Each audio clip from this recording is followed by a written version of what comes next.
segmen 2 ini. Ada kasus pencurian coklat dan sampo yang terjadi di Mini Swalayan, kawasan Sampora, Cisauk, Tangerang berujung damai. Wanita sang pelaku pencurian akhirnya meminta maaf kepada pihak toko dan seorang karyawati yang telah diintimidasi olehnya.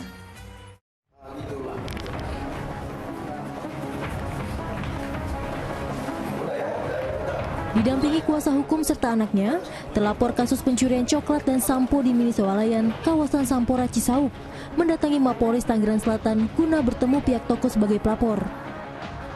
Pelaku yang diwakili anaknya menyampaikan permintaan maaf dan mengakui kesalahannya di depan pihak swalayan serta polisi. Saya dengan ini mengakui bahwa ibu saya telah melakukan pencurian 3 buah coklat dan 2 buah shampoo. Telah melakukan pengancaman terhadap saudari Amelia. Saya mohon maaf dengan sangat kepada saudari Amelia dan keluarganya. Karyawati yang menjadi korban intimidasi pun menerima permintaan maaf dari terlapor dan memutuskan untuk berdamai. Sudah disepakati kedua belah pihak bahwa mereka berdamai dan pihak pelapor dari pihak Alfamart bersedia untuk mencabut laporannya dan tidak memproses atau tidak melanjutkan proses ini ke proses tuntas sampai pun di proses penegakan hukum. Iya, kenapa ibu nggak jujur? Ya udah sini. Nggak mau lah, bayar dulu lah. Sini, bayar. Sebelumnya kasus pencurian coklat yang dilakukan seorang wanita pengemudi mobil mewah di Mini Swalayan ramai diperbincangkan di media sosial. Buntut dari kejadian tersebut, terduga pelaku justru menggandeng pengacara. Ia menuntut sang kasir meminta maaf karena dianggap mencemarkan nama baik di media sosial. Syahbudin Atar melaporkan dari Tangerang, Banten. Ya, kejadian yang sempat membuat heboh dunia maya ini akhirnya berujung damai. Wanita yang sempat mengintimidasi karyawan minimarket mau mengakui kesalahannya dan meminta maaf.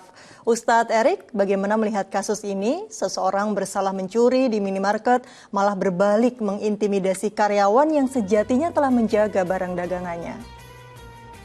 Ya, ini memprihatinkan ya. Pada awalnya saya juga mengikuti ini dan kita juga geram semua karena memang seringkali sekarang hukum itu bisa diputarbalikan ya. Jadi artinya siapa yang kemudian mempunyai fasilitas, apakah itu uang atau networking, kekuasaan, dia seakan-akan bisa membolak-balikan.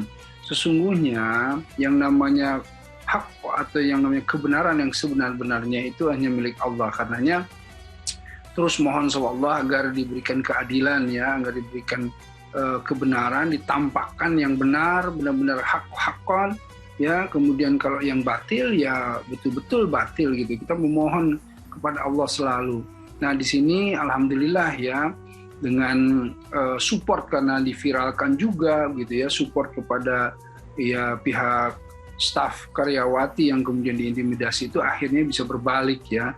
Dan tentu ini menjadi pelajaran bagi semuanya ya. Jangan sampai hanya karena kemudian dia merasa mempunyai uang, mempunyai lebih gitu ya, dan dia bisa mempermainkan hukum dengan seenak-enak atau semena-mena gitu ya.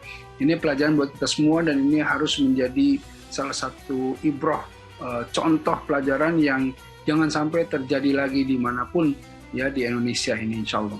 Insya Allah ya, memang banyak sekali kasus yang kemudian dia salah namun malah menutupi kesalahannya, bahkan mengintimidasi, meskipun akhirnya alhamdulillah kasus ini berakhir dengan damai dan pelaku mau meminta maaf. Nah, ini Ustadz Erik, rasanya mungkin ada di sebagian masyarakat kita yang masih gengsi atau malu untuk meminta maaf dan mengakui kesalahan. Padahal meminta maaf kan ini menyadari kesalahan adalah perbuatan yang mulia, bahkan menjadi syarat diterimanya taubat. Bagaimana menurut Ustadz? Ya betul, jadi Rasulullah SAW sendiri mengatakan, ya menyampaikan bahwa kullu bani adama khata'u wa khairul khata'ina at-tawwabun, kata Rasulullah SAW. Jadi artinya bahwa yang namanya manusia, yang namanya Bani Adam, keturunan anak Adam itu selalu berbuat dosa atau banyak kesalahan lah. Tetapi sebaik-baiknya orang yang berbuat dosa atau kesalahan itu siapa? Mereka yang berani bertobat. Mereka yang berani memohon maaf, menggugurkan dosa-dosanya gitu, menghadapi segala sesuatu konsekuensi ya.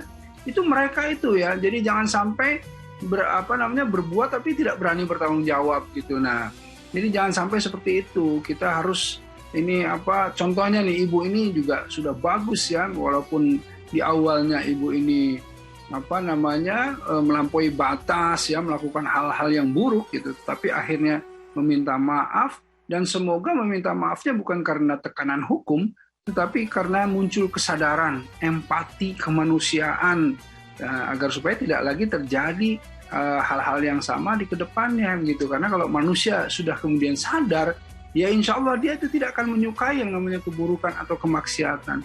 Dia akan menyenangi kebaikannya. Semoga ini menjadi kebaikan-kebaikan bagi semuanya, insya Allah. Insya Allah, amin. Berani berbuat, harus berani bertanggung jawab, begitu ya Ustadz.